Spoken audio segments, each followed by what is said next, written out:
Hey everybody, welcome to another episode of Books with Brett. Today I'm continuing the video that I made about the book Atomic Habits by James Clear.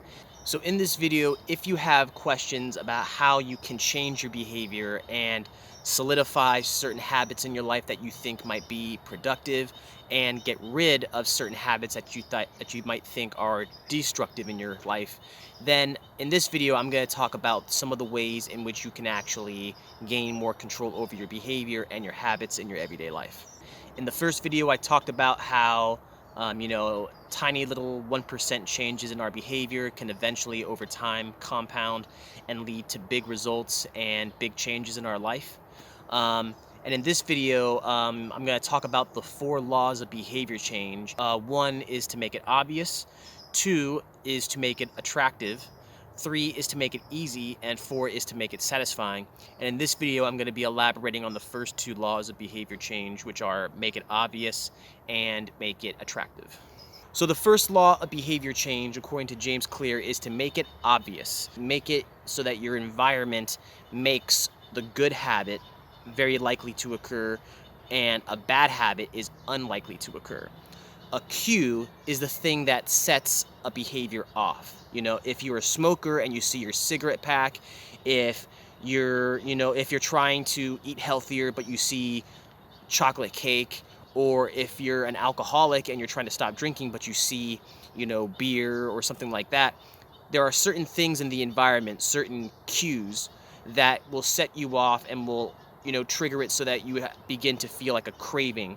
And in order to be able to change your behavior, in order to change your habits in a productive way, you have to understand how cues work and how you can actually take control over a cue by controlling your environment. So the 2 most common cues are time and location. There might be a specific time when you smoke. There might be a specific time when you drink. It might be a specific time when you engage in some activity that isn't the best for you. And when that time comes, you might say, oh, this is the time I usually smoke. This is the time I usually drink. This is the time I usually engage in whatever negative habit it is that you're trying to stop. The other most common cue, location, is all about where you are. Sometimes you might smoke at your house. Maybe there's a specific bar, or maybe a specific place where you like to drink. Maybe there's a specific place where you engage in some kind of activity that you're trying to stop. And when you go to that place, when you go to that location, it automatically triggers the desire to engage in that behavior, to engage in that habit. So if there's a good habit that you want to start doing and you want to make that cue obvious in your environment, you need to structure your environment in a way where that cue will be obvious. Let's say you want to start flossing, right? Because maybe you don't floss as much as you should. Maybe you floss here and there, but sometimes you get lazy or you forget. What you can do is you can put the floss right out on your sink in the bathroom so that when it comes time to brush your teeth, it's right there next to the toothbrush, and just seeing that floss and having it right there and accessible is going to increase the likelihood and the chances that you're actually going to floss and get that habit started in your life. In that case, you're making the cue obvious in your environment, which drastically increases the chance and the probability that you're going to actually engage and end up doing that activity. In reverse, if you're trying to stop a habit, let's say that you're trying to stop smoking, then you need to make the cue invisible. Instead of making it obvious, make it invisible, right? So in this case, if you take your cigarettes and you hide the pack, if you hide your lighter, if you make it so that you can't see those things and so that it doesn't actually, make you want to stop smoking, then you're going to actually be able to kick that habit more easily than if you've got your cigarettes and your lighter lying around in your environment. Because if you can't see that cue, then it's likely that you're not going to get the temptation from that cue. The craving that follows that cue is not going to come around. You're not going to experience that craving because there wasn't a cue to set that craving off. So because location is actually a big and strong indicator, or it tends to be a strong cue for some of our habits, one of the best times to actually start a new productive habit that you want to start is when you're in a new location. If you moved to a new apartment or a new house, or you're in some maybe new work environment. Having a new environment makes it easier for you to start good habits and actually cease and just stop doing certain bad habits, because certain environmental cues that used to set off a bad habit, they're not around anymore. You're not in that environment. That location cue isn't there to give way to a craving. So you're actually able to start new habits best when you're in a new location. The second law of behavior change is to make it attractive. In this case, what that means is you need to make it, enjoyable. You need to make it something that you can get excited about doing before you do it. Maybe your goal is to start making working out more of a habit, but maybe personally you think that working out is boring. You're like, I don't want to work out because all I'm doing is just standing there and lifting weights, and it's not really fun. It's kind of boring. Not only is it demanding physically, but it's just not fun to me. Then what you can do is you can try to make that habit more likely to occur. You can make it more likely that you're going to go to the gym or you're going to go work out by making the routine more attractive. Part of what makes something fun is that there's some kind of a release with dopamine in our brains. So dopamine is a chemical, it's like a neurotransmitter that's in our brains that, like, if you're eating good food, if you're engaging in some pleasant task that's going to bring you like a pleasant feeling, like when you eat a really good meal, your body or your brain releases dopamine. So when your brain releases dopamine when it's doing something, it's basically a signal to your brain saying, this is fun, let's make sure that this happens again.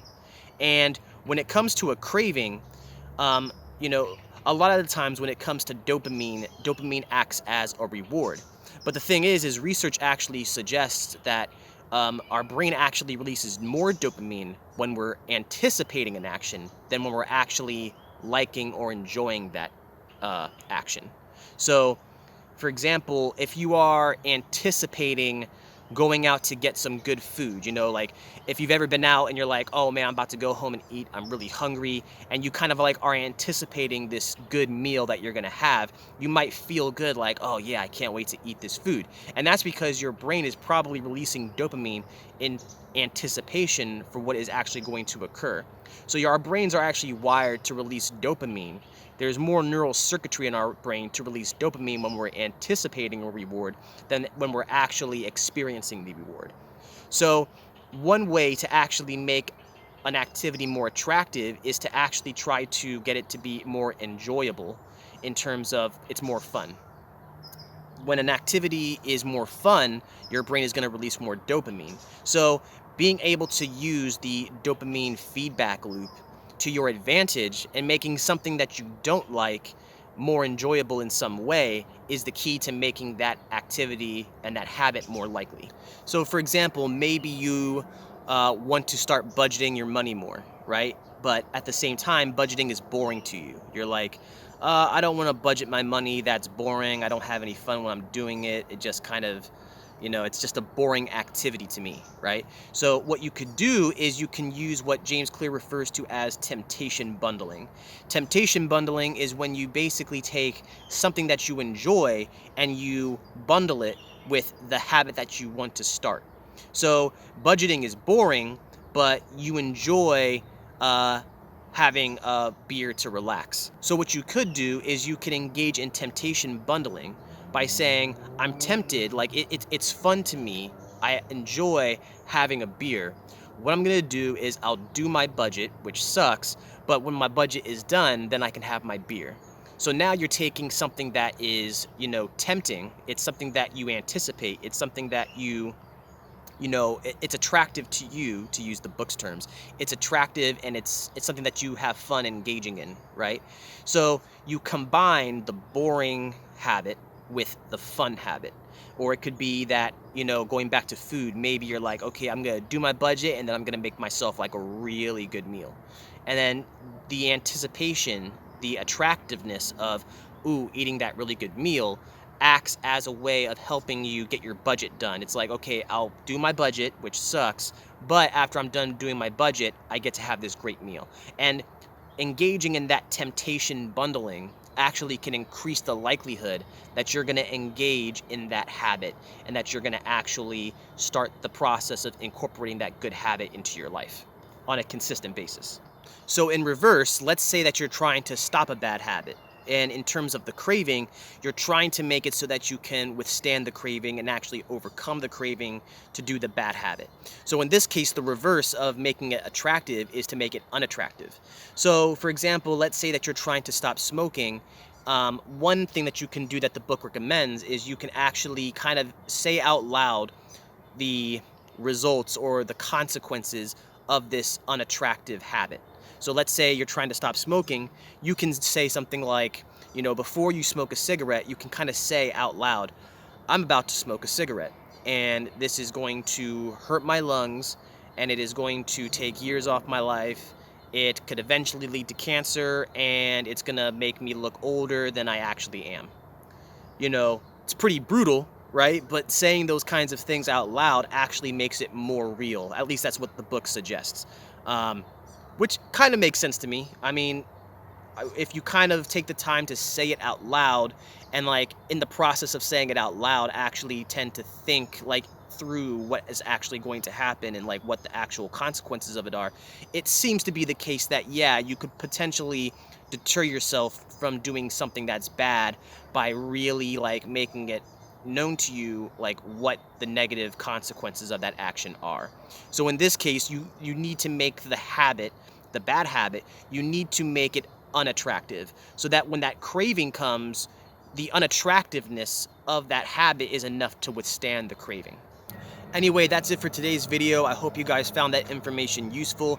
In the next video, I'm going to be talking about the third and fourth laws of behavior change and going into a little bit more detail about how you can implement some of those strategies that the book suggests to start good habits and break bad habits. I hope you guys liked this video. If you did, please give it a thumbs up. If you haven't already subscribed, go ahead and hit the subscribe button. Let me know, is there a habit in your guys' life that you are trying to start? Is there a bad habit that you are trying to break? Anyway, thanks for watching. I'll see you guys next time. Bye.